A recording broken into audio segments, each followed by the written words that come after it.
All right, we'll get going. Good morning, folks. We're here for our weekly update on the COVID-19 in the Murrumbidgee region. Lots of things are happening, as you've all heard about in the media, but let's start with the numbers. So the good news to start with is that we still have 45 cases across the Murrumbidgee region. And that's good news because since we last met, there has been no new cases. What is also interesting is that we have done nearly 600 more tests since we last came together and spoke in a week. So we really need to ramp up testing. And I'm going to talk about now why that's so important given the low numbers of people we have in our community. 39 of our COVID patients have now recovered and are back into the community. And sadly, we have to remember that we have had one death of a person in our community. And 6 people have been hospitalised. So why is testing important? Well, there was some interesting news over the last days. We've heard about schools going back in term 2, and we've heard about the staged and gradual introduction of children going back to school dependent on the school. But we will see children back at school during term 2. And then yesterday we heard news that there is a relaxing of the social distancing restrictions where 2 adults will now be able to visit another household. So we're starting to be able to see people to connect again, which is really important, I think, for the broader health impact and outcomes in our community.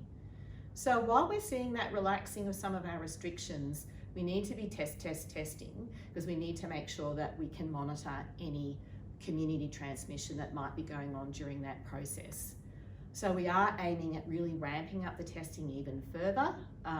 So we will be starting our mobile testing clinics on the 4th of May, and they'll go out particularly to communities where we don't have our own testing clinics at the hospital or the GPs are not testing. And we will be targeting vulnerable population areas where we have Aboriginal communities and places where we have backpackers and the like. So those mobile testing clinics will be out and about, and we will be able to take walk-ins where people can come in if they're concerned and have respiratory symptom on the day. They can walk in, we can assess them and then do the test.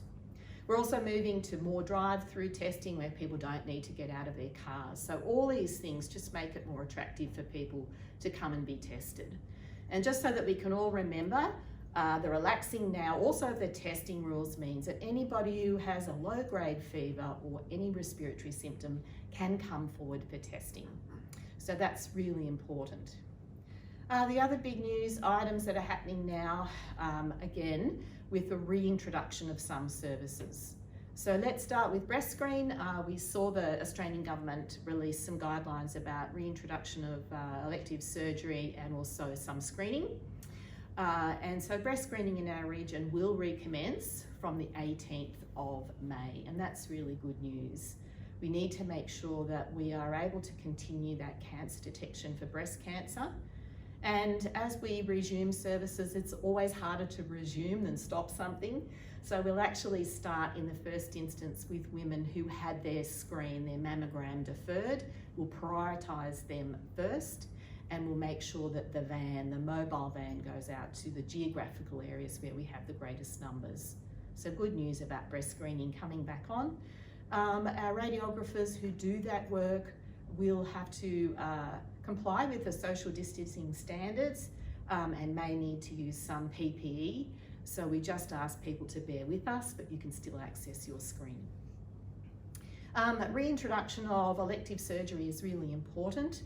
Also want to thank people who have had their surgery deferred.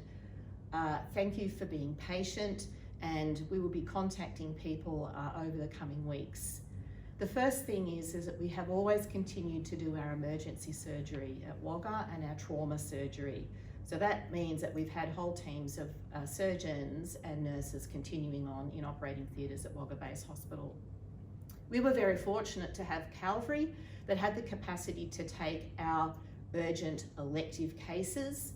So that's people who have had a positive blood test in their stool and need an urgent scope, those types of patients. We have continued to do what we call Category 1 urgent surgery at Calvary. And we've also been able to continue to do some of our Category 2 patients. What we're focusing on now is an introduction, 25% of those cases that were deferred to be brought back onto the waiting list. And we will need to work with our surgeons to create the clinical priority around which patients we bring back in as we gradually reintroduce. We are doing the reintroduction of surgery in alignment with the national and state requirements, and the national and state governments will be monitoring our compliance with those guidelines, as we've read in the media on the 11th of May. So we'll be contacting patients shortly. We look to reintroduce that surgery from the second week in May. So as you can see, there's lots happening across the district in terms of services coming back online. So just want to thank the community again for their patience, and it's been a very, very difficult and challenging time. And because we know so little about the COVID disease, and we've had so many messages coming through that change constantly, it is quite difficult for people to feel abreast of what's going on. We've had messaging around the introduction of the COVID Safe app, which would really help if we had a hotspot outbreak.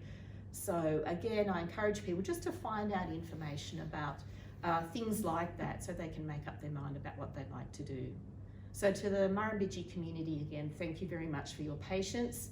As we start to relax social distancing, I want to reassure you all that our hospitals are ready to cope with any additional rise in cases that we might see during this time. So all the work that we have done now during this time where we've had new cases is to continue to be prepared in case we have a hotspot outbreak. So thank you very much. Thanks. I'll hand over now to my friend Bob Noble. Thank you.